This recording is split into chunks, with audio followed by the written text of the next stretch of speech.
Well, hello everybody and welcome back.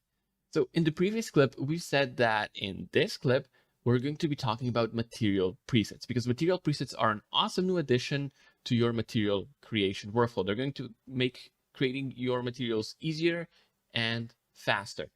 Now, as we explore what material presets do, we're also going to get acquainted with the physical material here for the first time, okay? Now, we won't go too much into the detail about all the different parameters and stuff in the new physical material, but we're going to get our feet wet a little bit. All right. Okay. So to start things off here, we're going to need to create our very first Corona physical material. Now to do that, we need to locate the material manager, right? And then find the Corona menu, click on it, and in here you're going to see that you have this physical material button. Again, you click on it, bam, you have created your very first Corona physical material. Now, we'll be using the Corona node editor here to edit our material. So let's just drag this newly created physical material into the node editor, drop it in here, okay? And then let's also make sure that we see the material properties window here by clicking on this button, just in case you have it hidden by default. All right, okay, so now at this point, there's one thing that we want to mention, and that is the fact that if you're just not used to using the physical material just yet, or maybe you're mid-production and you need to rely on, the already established workflows with the legacy material, well, no worries. In that case, we got you covered. If you go under the Corona menu in the material manager here, we have the legacy material still available for you to use. So you bring it in like you always did, and the material is going to look exactly as it did before, with one notable exception, or change, if you will. Now it's called the Corona legacy material, whereas previously it was called just the Corona material. Everything else with regards to the Corona legacy material stayed the same. All right. Now, obviously, we would like to encourage you to use the physical material. It is the better material. It enables you to create better looking materials, more realistic materials, and it's easier to use. But, if you still need to rely on the previous workflows, on the previous material, well, then, it's there for you and you can use it. All right. But this tutorial, obviously, it's going to be all about the physical material. So let's delete the legacy material that we just created and let's focus on the physical material right here. All right. All right. So material presets, right? If we go under the general menu category tab, whatever you want to call it here, you're going to see that you have this apply preset dropdown. If you expand it, you're going to see that you can choose between a lot of different material types here. Okay. So you got different kinds of metal materials, right? Aluminum, brass, chrome. You got all kinds of different glass materials, more metals, plastics, and so on and so forth. Now, material presets are really cool because they can make the material creation process a lot easier on you. Let's show you how. So let's say you wanted to create a basic glass material, okay? Well, then in that case, you would select the glass preset, right? And bam, check this out. Our material here that we created is now looking like a glass material would look like, right? So we didn't have to go in and mess with any of the parameters because the preset already did that for us. And that's exactly what these presets do, okay? They changed all of the material's parameters accordingly to the preset that you've selected, all right? So, for example, the IOR value might change, the roughness value might change, the color value might change, okay? You might have refraction enabled and so on and so forth. So that's what the presets do.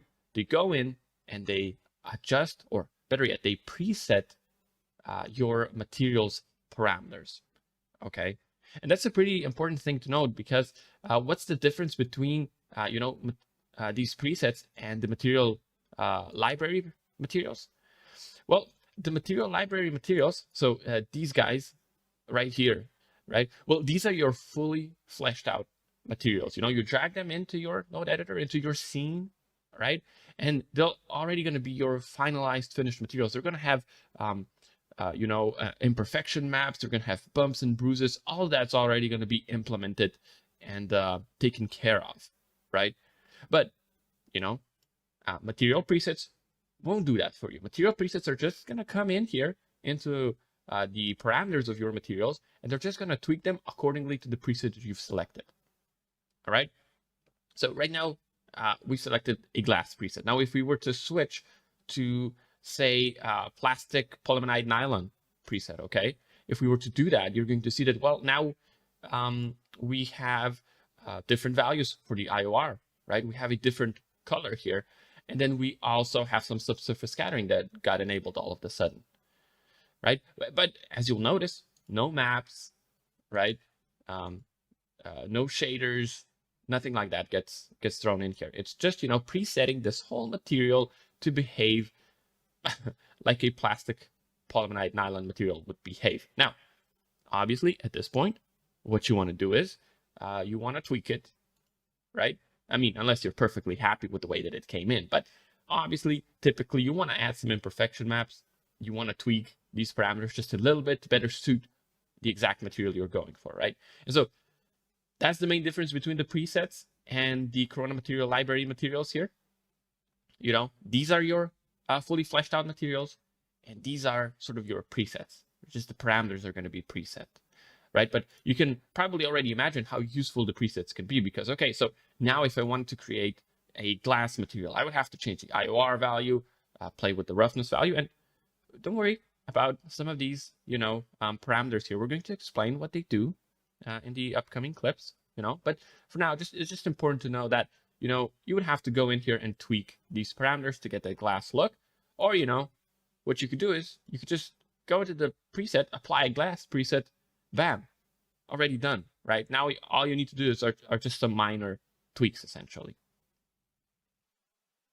All right, cool. So now that we know what material presets are and how they work, let's start populating our scene here, okay? So we're going to be creating a glass material for our little snow globe here, all right? So we're already using a glass preset for our physical material here. Let's just name it properly, okay? Let's call it glass. And then let's apply it onto the glass objects, all right? And as you can see, just by doing that, you know, ta-da, we have created our very first glass material here. Now, we could still tweak it, right? So what we'll do here is we're going to tweak the IOR. Maybe it's just a little bit too high, so maybe we can tweak it to 1.4 or something like that, right? And, you know, you can see that now, you know, the preset here was just a shortcut in to getting this glass material going, and now we can, you know, go in and further tweak it if we so wanted to, of course. Now, one thing that you might have noticed here is that once we've changed one of the parameters in our material, could be any one of these parameters, or, you know, in any of the channels, you'll notice that the apply preset dropdown here is not going to list the preset that we are using anymore. Okay, so as you can see, this field is now blank. All right, so what the heck is happening here, right? Well, you know, we've applied a glass preset. That was our starting point, but then we went in and we tweaked it. We changed the IOR value in this case. All right, and once we've done that, you know, we're not using that same exact glass preset anymore. Yes, we used it as a base, but then we changed it because we changed one of the parameters. And so this apply preset field here is now going to be blank, all right? Because if it would still say that we're using the glass preset, that would be a bit incorrect because we did end up changing that glass preset by changing the IOR value here, right? So that's why this field will go blank on you. It's going to communicate that, yes, you might have been using a preset, but you've changed it, all right? Right, now, at this point, you know, no worries, you can still change to a different preset, all right? And the way you do that is simply by, again, just bringing up the drop-down menu here, and so you can select a different preset, you know? So let's go with a frosted glass preset here.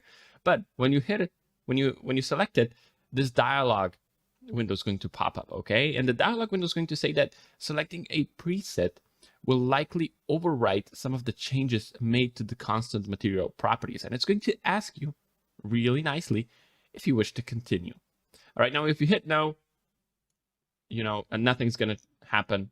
None of these changes are going to be applied. So the preset's not going to be applied. But if you hit yes, well then now you're applying the glass frosted preset. But if you go back and check the IOR parameter, you're going to see that it's going to be, well, essentially set to a different value than the one that we've set it to. Okay, because if you'll remember, we've used the value of 1.4 for the IOR. But now that we've applied a different preset, it was set to whatever was set in that preset, right? And that's what that dialog box was all about. So it basically told us that we've changed some of the parameters, and if we apply a different preset, some of those parameters that we've changed might get overwritten. In our case, this was the IOR parameter, right? Right. Now, there's one important note to be made here, and that is that, parameters do get overwritten, but maps or shaders won't. Okay, so if we bring in some sort of a, let's bring in a imperfection map. Math, sorry. And then let's just plug it randomly into one of the slots here. Let's just plug it into the bump slot. Okay. And then let's also enable the bump slot. There we go. And if we now, for example, change to a different preset, right? So let's go back to glass. Again, this window is going to pop up. Yes, we want to apply the glass preset. Yes, some of the parameters might get overwritten, but, the plugged in map, the plugged in shader is going to stay plugged in. All right. So if we were to plug it, say, for example, into the roughness slot here, okay. And if we tweak the roughness parameter here just a little bit, so we set it to what, to 40%. And if we now switch to another preset, again, dialog, hit yes. And again, you're going to be able to see that anything shader related is going to stay plugged in. Okay. Although that said, the value of the set parameter to where the bitmap is plugged into, or a shader is plugged into, that value will change. All right. So the map will stay, but the value will change. All right. Okay. Now, this bitmap, kind of not doing it for us here. This is making the whole material look a bit dirty, which is a pretty cool look, but not exactly what we're going for here. So let's just delete this bitmap there. And then again, let's just apply that basic glass material. And then let's make some changes to its IOR. All right. Okay, cool. So we've created our very first material here. And now let's press forward and let's create another material. Okay, so let's move this one out of the way. Let's bring in a new chronophysical material. Let's drag it onto our node material editor canvas here. And this material is actually going to be this plastic cup material here. All right. Okay, so let's first apply it to the relevant objects. All right. And now let's, again, help ourselves out with some presets. So let's go under the preset drop-down menu here, and let's select the, it's going to be a plastic cup. So let's select maybe the plastic PVC opaque preset. All right. And there we go. It's already looking like a basic plastic PVC material, right? Now, could we make changes to it? Why, absolutely yes, we could. So how about we make this material red? Okay, so let's just drop its value here for just a little bit. And there we go. All right, we kind of customized that plastic PVC preset essentially. Again, the field will go blank here, the apply preset field, just because, we've taken that preset, but we've changed it, right? We've changed its color, one of its parameters essentially. And so, we're not using that exact same preset anymore, right? Right. Okay, so what could we still do with our material here? Well, the usual stuff. Now that we've applied the preset, we customized the preset a little bit, and now we could start adding even more details to it, okay? So what we could do is we could bring in a bit of an imperfection map, right? We could plug it into, say, the roughness slot, and don't worry, we'll go over what the roughness slot does in the upcoming clips, but at this point, what you could start doing is you could start adding details to your materials. And as a small workflow tip, what I typically do when I start adding these imperfections in is I actually go into my render settings under the performance settings menu, and in here I disable the fast preview denoiser. Okay, that's just a personal preference, just because yes, the image is going to look a bit noisier now, but the details are not going to be so heavily denoised. All right, so that's what I like to do. And, hopefully now you can see just how you can continue working on this material, right? So you can start tweaking the IOR parameter. right? You could start messing with the roughness parameter, tweak the color, add more imperfection maps, more shaders, whatever the case may be, right? Bottom line, hopefully you kind of see the power of the presets here. So, you can use the preset as a sort of a starting point, or, if you're happy with the way that it looks, you can just select a preset and be done with it. But typically, you can use it as a starting point. So for example, if you're creating a plastic material, you could use the plastic PVC preset, you could customize it, and then you can start adding imperfections to it. All right. Now, before we conclude this video here, there's just one more tip that we want to talk about, and that is if you go under the presets menu here, you're going to see that at the very top of the list here, you have the default preset. All right, if you select it and hit OK to apply the changes, right?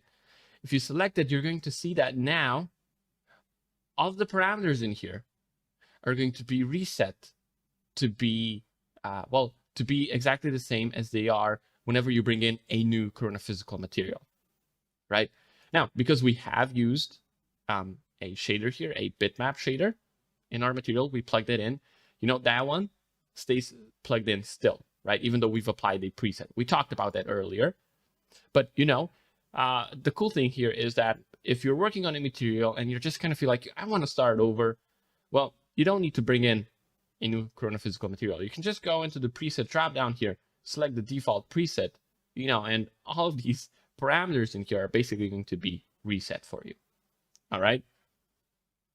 Okay, so that pretty much concludes this clip. Material presets can be incredibly useful for beginner users, as well as all of you that have years of experience creating materials. For beginners, they'll speed up the material creation process, and they'll give you really solid guidelines for creating materials. For all of you seasoned folks, well, you won't have to input the same parameters over and over again because presets will pre-populate those for you. And so you can go straight into adding details to your materials because the presets will already provide a good base for you, right? Right. Okay, so thank you for tuning into this one. And in the next one, we'll be creating our very first wood material without using presets, so from scratch. So that's some exciting stuff that's upcoming. And so we'll see you there.